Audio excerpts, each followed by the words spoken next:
Please come in. Good afternoon, sir. Good afternoon. Please sit down. Are you watching cricket IPL these days? Yeah, sir. I actually मैं sir तो कल का देखा था match? Sir highlights देखी थी मैंने। हाईलाइट देखे थे। कोई भी फुल मैच देखा है कि नहीं?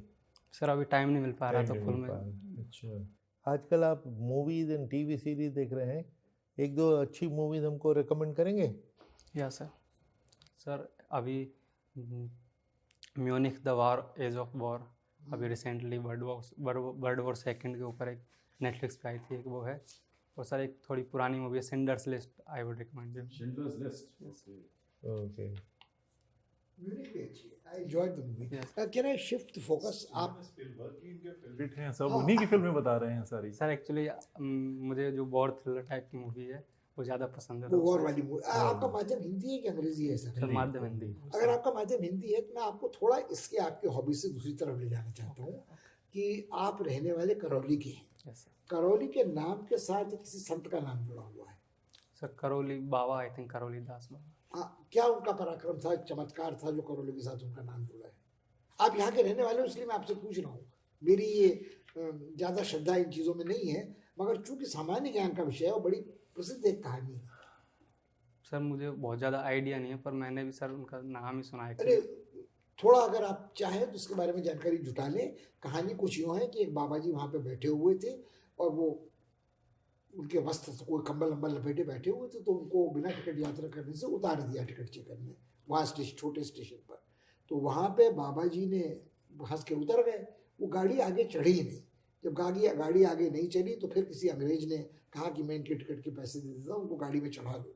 मगर जब वो चढ़ाएगा तो गाड़ी चल पड़ी। तो वो बाबा नीम करौली का नाम जो है वो करौली का स्टेशन, नीम का पेड़ और बाबा नीम करौली के चमत्कारिक सिद्ध से जुड़ा हुआ है। अब उसके सच झूठ में जाने की ज़रूरत नहीं है, मगर हर स्थान के साथ एक कहानी जुड़ी होती है और आप चूंकि वहाँ के हो। अब आपका सरनेम मीना है, तो हमारी जानकारी कुछ इस तरह की है कि दो तरह के मीना होते हैं, जमींदार मीना होते हैं और चौकीदार मीना होते हैं। Yes sir. तो जो चौकीदार मीना होते थे और जिनके ऊपर ये जिम्मा था कि किले के आमेर में कुछ वो करें, वो क्या चीज़ है, वो उस परंपरा के बारे में आप कुछ जानते हैं? सर एक्चुअली 16वीं शताब्दी तक जो राजस्थान के कई हिस्सों में जो मीना सरदार थे सर, उनका राज था। और उसके बाद जब राजपूत शासक आए तो उनसे सर उनका टकराव हुआ। तो उस वजह से क्या हुआ कि जब दोनों में समझौता हुआ तो राजपूत शासकों ने उन्हें जो चौक कहते थे, जो कर होता था, उसे वसूलने का सर जिम्मा दिया। तो उस वजह से उन्हें चौकीदार मीना कहा जाता है। तो सर आज भी चौकीदार मीना। नहीं, एक कहानी और बड़ी मजे की है कि जो जयपुर का राज परिवार था उसके सारे हीरे जवाहरात एक जगह गुप्त रहे खजाने में बंद थे, और हर जीवन में जिसका राज्याभिषेक होता था उस शासक को एक बार मीना रखवाला वहाँ तक ले जाता था और वो अपनी पसंद का एक रत्न लेकर आता था। इमरजेंसी के दौरान इस व्यवस्था को तोड़ने का प्रयास कांग्रेस सरकार द्वारा किया गया था। मगर सिर्फ किससे कहानियाँ प्रामाणिक हो या न हो, मगर चूंकि मीनाओं के साथ जुड़े हैं और मीनाओं की कहानी के साथ जुड़े, थोड़ी जानकारी आपको है तो अच्छा रहेगा। आपका वैकल्पिक विषय हिंदी साहित्य रहा होगा, तो हिंदी साहित्य में आपको क्या पढ़ाना अच्छा लगता है? गद्य, पद्य, नाटक, लेख, निबंध, कहानियाँ? सर मुझे गद्य में थोड़ा ज़्यादा इंटरेस्ट है, जैसे उपन्यास वगैरह में। आपने कौन से उपन्यास पढ़े? सर मैंने गोदान पढ़ा है और महाभोज पढ़ा है। महाभोज पढ़ा है? Yes sir. महाभोज किसका लेके लिखा है? सर मनु भंडारी जी का। उसकी कहानी क्या है महाभोज? सर महाभोज एक्चुअली जब जो बेलसी कांड हुआ था बिहार में, जो कास्ट जो जाति का टकराव था सर, उसके उस दौरान सर जो पॉलिटिकल जो टर्मोइल था उसको सर उन्होंने दिखाने का प्रयास किया है, जिसके माध्यम से दिखाया कि किस तरह समाज में अगर किसी की मृत्यु हो जाती है तो जो पॉलिटिकल पार्टीज है किस तरह उसको अपने राजनीतिक हित में बनाने का प्रयास करती है और वो किस हद तक जा सकती है। और तो गोदान की कथा वस्तु क्या है? सर गोदान की कथा वस्तु सर एक जो ग्रामीण भारत की कहानी है सर, आज़ादी से पहले का जो ग्रामीण भारत है उसको सर दर्शाने का प्रयास। बहुत बढ़िया। आज़ादी के बाद के ग्रामीण जीवन के परिप्रेक्ष्य में लिखे गए उपन्यास कोई हैं आदि की जानकारी आपको? आज़ादी के बाद के सर महाभोज में भी थोड़ा है इस बार जो कृषि व्यवस्था। एक हो गया, मगर उसका तो उल्लेख आपने कर लिया। अब मैं आपसे पूछ रहा हूँ इससे इतर कि जिसमें सिर्फ जाति व्यवस्था, सांप्रदायिक सद्भाव, नरसंहार न हो, मगर सामान्य विकृतियां जो हमारी राजनीति में और सामाजिक जीवन में। आपने राग दरबारी का नाम सुना है? सर नाम सुना है राग दरबारी का, पढ़ा नहीं है? पढ़ा उसके नहीं। बारे में आप जानते भी सर नहीं? मैंने वही पढ़े हैं जो सिलेबस में थे एक्चुअली। अच्छा हाँ, तो वही तो मैं आपसे पूछ रहा हूँ कि आपकी रुचि हिंदी साहित्य में सिर्फ सिलेबस तक है, यस सिलेबस तक सीमित है, और उसमें भी गद्य तक सीमित है। हाँ यस। ठीक है, आपने कितनी बार ये इम्तिहान दिया है? क्या सर? इम्तिहान सर पहला ही होगा मेरा। ये पहला है तो बड़ी प्रशंसा का विषय है कि आपने पहली बार इम्तिहान दिया और पहली बार में आपने मेंस में दूसरा है। नहीं सर, इम्तिहान पहला ही है। पहला पहले ही क्या इम्तिहान- हुआ था, अप्लाई किया था लेकिन गए नहीं थे। नहीं सर, पिछली बार प्री नहीं हुआ था, ये प्री भी पहला ही था, मैं सब कुछ पहला ही है। नहीं, आपने 2 बार लिखा है ना यहाँ पे, तो 2 बार आपका रोल नंबर भी लिखा हुआ है आपने खुद ही, तो 20 और 21 दोनों बार रोल नंबर भी लिखे हुए हैं आपने, तो ये क्या मतलब है? नहीं सर, बाई मिस्टेक सर, मुझे आइडिया नहीं है सर, ये तो पहली बार ही बैठे हो? ये सर एग्जाम जो चांस दूसरा ही था ये मेरा। अच्छा, चांस दूसरा है, या चांस दूसरा था, पर आपने फॉर्म पहली बार भरा था और प्रीलिम दिया नहीं था। नहीं सर, प्रीलिम्स भी दिया था, लास्ट टाइम हुआ नहीं था 2020 में। हाँ तो वही बात वही है तो ना। अध्यक्ष महोदय पूछ रहे हैं सर, आपसे, वही- ओके ये आपका दूसरा चांस है, पहली बार में आपने प्रीलिम नहीं क्लियर Yes, sir. नहीं, तब भी बड़ी प्रशंसा का विषय है कि आप दूसरी बार में यहाँ तक पहुँच गए हो। तो आपने वैकल्पिक विषय की तैयारी अच्छी कर रखी है, सामान्य ज्ञान की तैयारी अच्छी कर रखी है, हम आशा करते हैं कि आप निर्विघ्न इसको निकाल लेंगे। मगर आपने जो तैयारी की है इस सिद्धांत के लिए, उसमें सामान्य ज्ञान में आपको ज़्यादा जानकारी या ज़्यादा तैयारी स्वदेशी राजनीति के बारे में है कि अंतर्राष्ट्रीय मामलों के बारे में? सर, मैंने दोनों ही पढ़ा है एक्चुअली, विदेशी भी, जो अंतर्राष्ट्रीय राजनीति वो भी सर मैं फॉलो कर रहा हूँ। श्रीलंका में हमारे पड़ोस में क्या हो रहा है? सर, श्रीलंका में अभी इकोनॉमिक क्राइसिस चल रहा है। कल परसों क्या हुआ है? सर, कल इकोनॉमिक परसों क्राइसिस तो काफी अरसे से आ रहा है। सर अभी कल के जो श्रीलंका की कैबिनेट है सर, उसने रिजाइन कर दिया है, और अभी जो राजपक्सा परिवार के जो प्राइम मिनिस्टर और राष्ट्रपति वो सर अभी भी बने हुए हैं। हालांकि उन्होंने जो ऑल पार्टी कैबिनेट बनाने का प्रस्ताव दिया है, जिसे जो हमारे दूसरे पड़ोसी देश पाकिस्तान में क्या हुआ है हाल में? सर वहाँ भी सर काफ़ी टाइम से दिख रहा था कि नहीं, काफी टाइम को छोड़ दो, कल क्या हुआ है? सर एक्चुअली जो वहाँ के राष्ट्रपति है पाकिस्तान के, उन्होंने सर जो असेंबली को डिसॉल्व कर दिया है, तो और जो किसके कहे पे? सर जो प्राइम मिनिस्टर इमरान खान है उनके कहने पर, क्योंकि अपोजिशन जो है सर नो कॉन्फिडेंस मोशन ला रही थी, जिसको उन्होंने जो स्पीकर थे उन्होंने उसे प्रस्ताव को सर मंजूरी नहीं दी। उसके बाद सर जो प्राइम मिनिस्टर है उनके कहने पर राष्ट्रपति अब ने। हमारा तीसरा पड़ोसी देश जो है वो नेपाल है, यस सर। उसके बारे में हाल में क्या हलचल भारत नेपाल संबंधों में हुई, आप क्या जानते हैं? सर हाल ही में जो नेपाल के प्राइम मिनिस्टर है शेर बहादुर देउवा, वो भारत आए थे, तो उनकी सर ये एक जो भारत नेपाल के जो संबंध है उनमें सर एक पॉजिटिव शिफ्ट कह सकते हैं थोड़ा, क्योंकि ऐसा माना जाता है कि जो देउवा जी है वो थोड़े भारत के करीबी ज़्यादा माने जाते हैं, जो कि पहले के जो केपी ओली जो प्राइम मिनिस्टर थे सर, जो कम्युनिस्ट पार्टी के लीडर थे, वो सर चाइना के ज़्यादा क्लोज माने जा रहे थे। तो हाल ही में ये जो बातचीत हुई है कि जो काला पानी या फिर जो बॉर्डर डिस्प्यूट है नेपाल के और भारत के साथ, उन पर सर थोड़ा एक मैकेनिज्म बनाया जाए, उनको बातचीत के माध्यम से। एक संघर्ष चल रहा है यूरोप में रूस और यूक्रेन के बीच में, यस सर। और रूस पर यह आरोप लगाया जा रहा है कि उसने वहाँ वंशनाशक नरसंहार, जिसे जिनोसाइड कहते हैं, उसको लागू किया है और उसने युद्ध अपराध किए हैं। तो आपकी समझ में ये आरोप पुतिन के रूस पर लगाया जाना कितना तर्कसंगत है? सर मेरा ये मानना है कि यूक्रेन एक सोवरेन कंट्री है, और किसी भी देश पे जैसे रूस ने अभी। नहीं, आप तो बात को थोड़ा पहले ले जा रहे हो। मैं ये नहीं पूछ रहा हूँ कि संप्रभु देश है नहीं है, मैं तो सीधा सवाल पूछ रहा हूँ कि रूस ने क्या यूक्रेन में वंशनाशक नरसंहार किया है और युद्ध अपराध किए हैं और मानवाधिकारों का उल्लंघन किया है? जो भी जानकारी हमें प्राप्त हो रही है उसके आधार पर। सर ऐसा प्रतीत तो होता है कि सर जिस प्रकार से जो सिविलियन कैजुअलिटी वहाँ पे हुई है, तो सर आम आदमी को काफ़ी जो है जान माल का नुकसान तो हुआ है, पर सर वॉर क्राइम कहना सर ठीक नहीं होगा, क्योंकि ये एक काफ़ी लंबे टाइम से इस चीज़ का दिख रहा था कि ये होने वाला है, उसको नहीं, अगर लंबे समय तक अगर किसी दुर्घटना की आशंका थी तो उसका होना उसको जायज़ तो नहीं सिद्ध करता। युद्ध अपराध का मतलब है वो अपराध जो युद्ध के दौरान किए गए हों। चलिए मैं इसे छोड़ता हूँ यहाँ पर, मैं राजदूत महोदय से निवेदन करता हूँ कि वो आपसे पूछे आगे। ओके भारत जी, यस। ये बताइए भारत में सोलर पावर की इस समय क्या स्थिति है? सर भारत सरकार ने 2022 तक लक्ष्य रखा था, जैसे जो क्या लक्ष्य रखा था? सर लगभग 150 गीगावाट सोलर पावर का टारगेट रखा था 2022 तक। 150? नो सर, जो 2030 तक पेरिस क्लाइमेट एग्रीमेंट के तहत 2022 तक का क्या टारगेट था? 175 गीगावाट का टारगेट था, जिसमें से 100 गीगावाट सोलर का होगा। यस सर, ओवरऑल ये 175 टारगेट गीगावाट था ये। फिर अब जो अभी ग्लासगो में हुआ है उसमें हमने अपना जो है लक्ष्य कहाँ पे हम ले गए हैं? सर अभी जो ओवरऑल रिन्यूएबल एनर्जी का टारगेट है उसे सर 500 गीगावाट तक ले जाने का तो जो बात अभी है। इस समय स्थिति क्या है? क्या हम उस लक्ष्य तक पहुंच सकते हैं या नहीं पहुंच सकते हैं?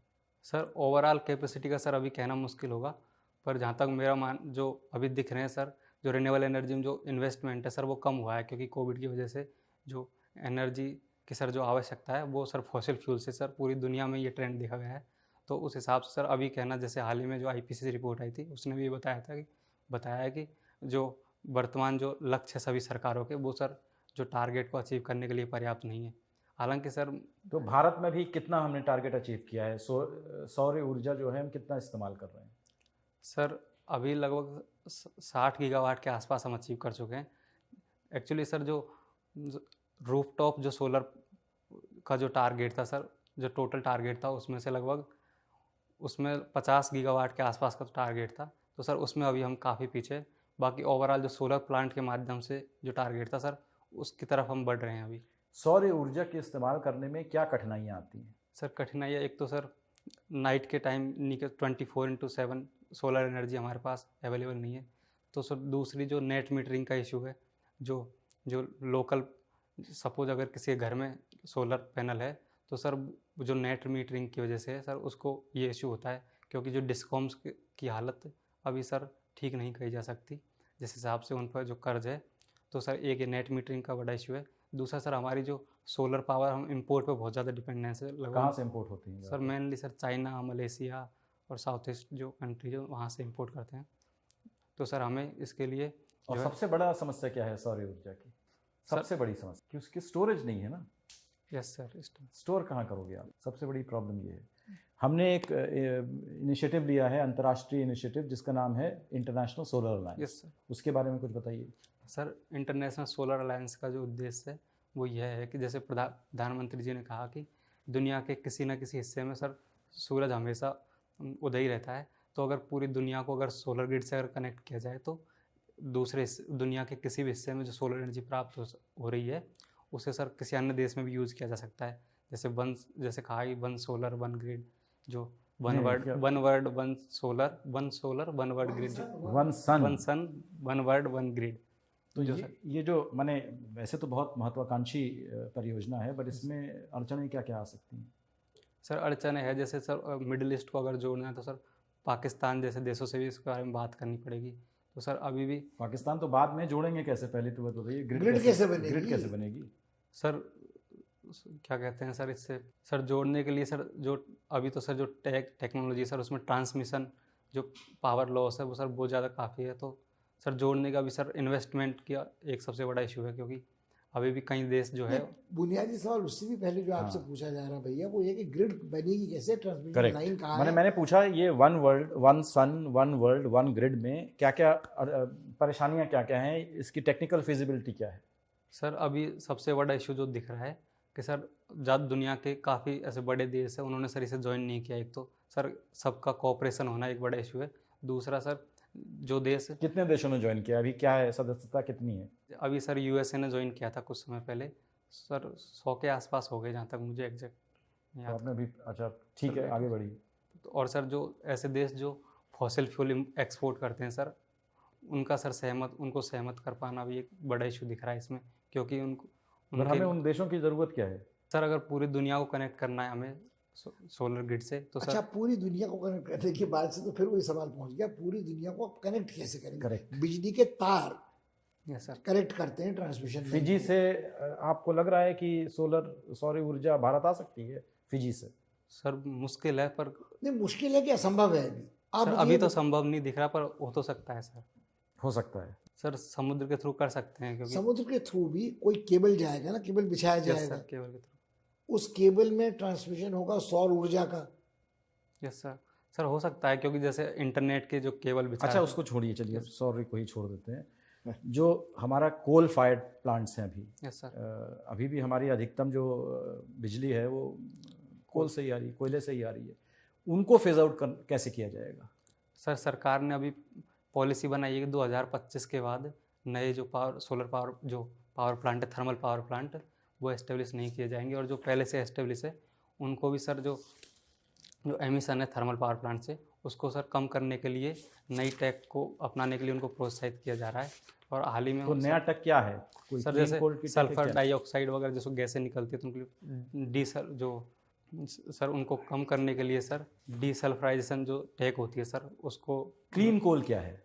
क्लीन कोल सर कोल को यूज़ करने से पहले सर उसको साफ करना, धोना जैसे, या फिर उससे गैस बनाना जैसे।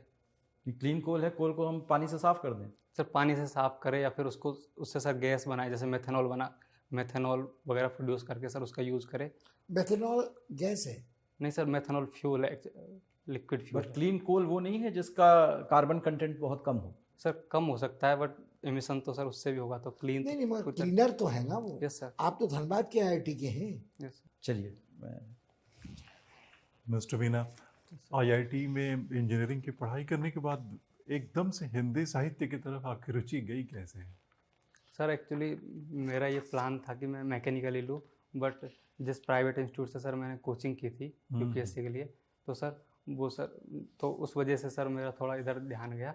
और सर हिंदी का जो सिलेबस है वो सर, कौन कोचिंग इंस्टीट्यूट था? सर दृष्टि IAS ध्यान। दृष्टि IAS। उन्होंने प्रोत्साहित किया आपको कि आप हिंदी लें? यस सर, और कुछ मेरे सीनियर्स भी थे सर, उनसे बात हुई।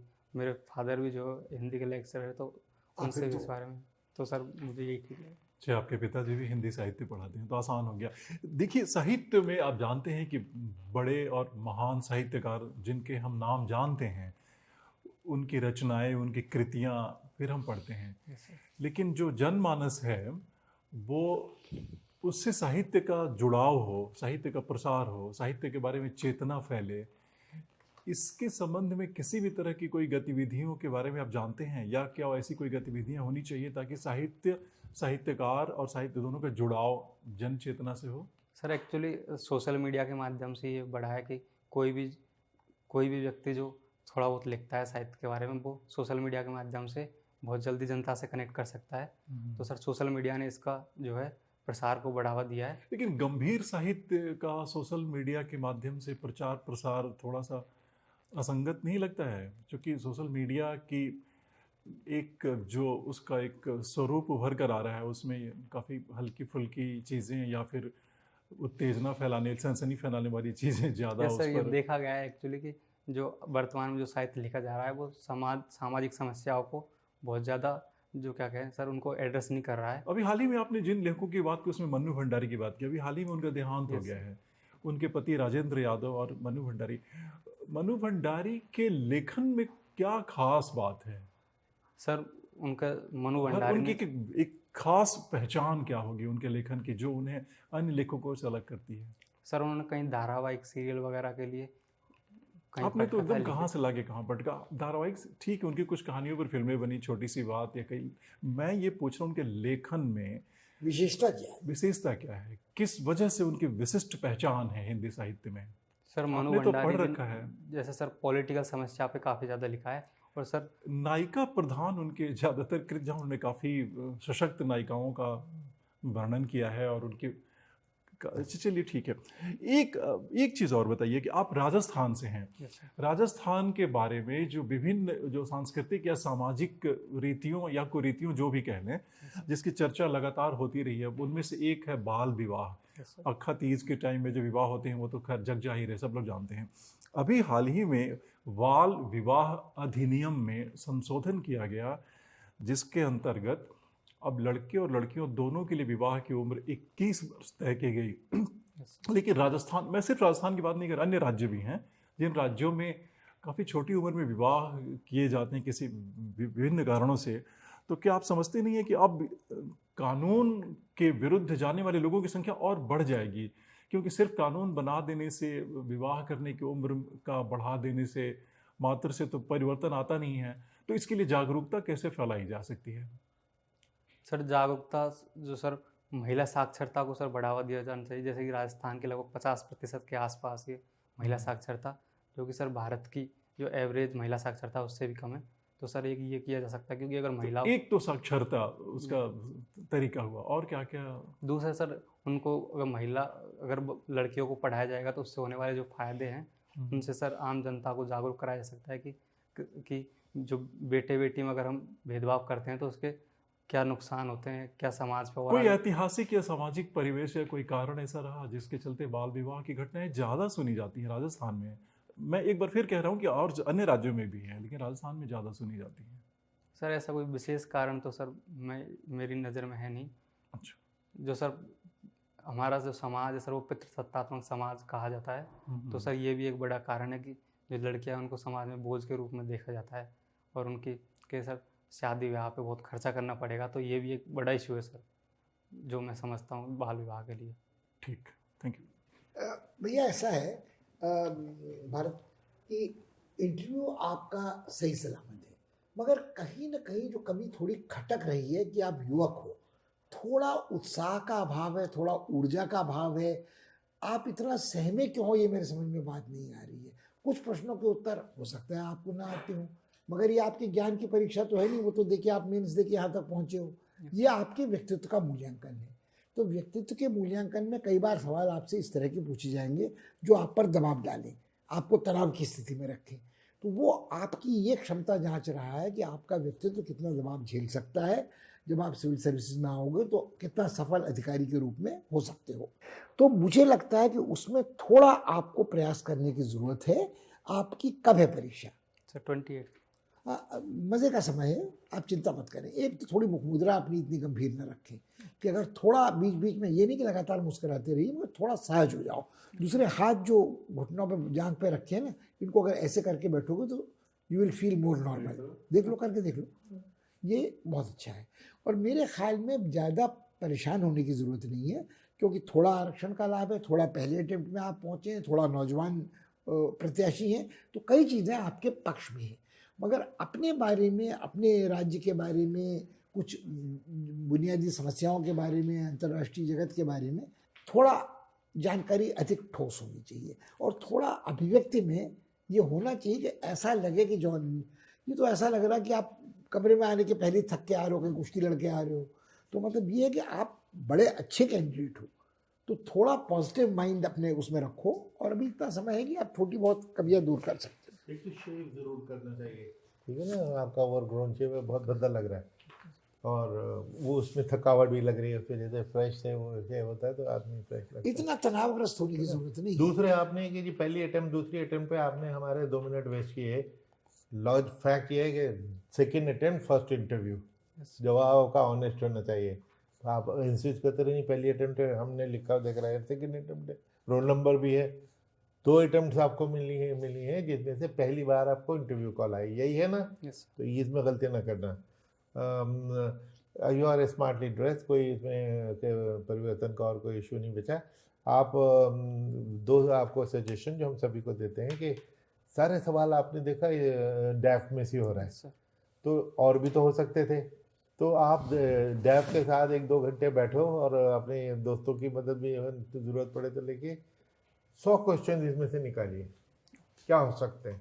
अब जैसे करौली, आजकल 2 दिन से करौली न्यूज़ में क्या क्या Yes, हुआ sir. करौली में। सर एक्चुअली जो नए वर्ष, जो हिंदू नव वर्ष है, उस पर सर एक रैली निकाली जा रही थी, तो वहाँ पे कहा जा रहा है जो मीडिया रिपोर्ट्स के अनुसार कि एक मस्जिद से वहाँ पे पथराव हुआ, तो उस वजह से सर आपसी टकराव हुआ, थोड़ा वहाँ पे कर्फ्यू लग गया और पूरे ज़िले में इंटरनेट सेवाएं बंद है। हाँ। तो दूसरा आइटम यही था कि न्यूज़पेपर आप कौन सा पढ़ते हैं? सर अभी इंडियन एक्सप्रेस। बहुत अच्छा पकड़ते हैं। डायरी रखते हैं तो इंडिया, उसमें से नोट्स बनाते हैं कि जो अखबार में पढ़ते हैं कि नहीं? नहीं सर, नोट्स तो नहीं। तो आज से एक डायरी शुरू करो, आज से ही, Okay, और 5 आइटम रोज उसमें लिखिए, न्यूज़ एंड करंट अफेयर जो कुछ उसमें लिखा हुआ, और 1-2 पेज तो होते ही आप लोगों के लिए उसमें कि कोई करंट इश्यूज़ को लेके उसकी हिस्ट्री, उसकी करंट इश्यूज़ क्या है, फ्यूचर क्या है, वो आप नोट बनाएं। 1 आइटम 1 पेज ले लें, ठीक है, ये बनाना शुरू करें। ये 2 चीज़ों का ख्याल रखेंगे। अब इंटरव्यू के दिन आप सुबह हैं कि शाम को हैं? Sir afternoon. आफ्टरनून, हाँ। इन के तो उस दिन का अखबार पढ़ना ना भूलना, क्योंकि उस अखबार से भी डिस्कशन शुरू हो सकता है। आपको कोई सवाल करना है? नहीं, थैंक यू। थोड़ा आत्मविश्वास बनाए रखिए, आप बढ़िया कैंडिडेट हैं। इतना दबने की, इतना बुझे बुझे रहने की जरूरत है। एक्चुअली मेरा पहला मौका है सर। नहीं, बहुत कोई अच्छा बात है, नहीं, बहुत अच्छा पहले किया मौके में बहुत अच्छा किया है। तुमने, बहुत अच्छा किया। अभी समय है, आराम से। टाई का जरा मिरर में देखना, टाई को जरा बीच में सर लूज है एक तरफ बांधना हुई नहीं है। आता, मैं किसी से बंधवा के आया हूँ नहीं लेकिन वो बनवा के तो आया, ठीक से लेकिन बनवा के सिर्फ आओ, उसको बेस्ट। नॉट को थोड़ा ऊंचे करने में सर, इसी कॉर्नर का करने में। बटन नहीं दिखना चाहिए, टाई बीच में सेंटर में रहनी चाहिए। ठीक है। और जब बैठते हो तो ये कोट का एक बटन लगा होना चाहिए कमरे में आते समय, ओके। वो खोल देना आराम से कुर्सी में बैठ के। अंदर आते वक्त एक बटन ऊपर वाला लगा हुआ होना चाहिए, ठीक है। और उसको खोलना बजाय 2 बटन के, उसको खोलना आसान है। बैठते समय एक हाथ से खोल दीजिए, ओके। ठीक है। Thank you. Good luck to you. Thank you sir.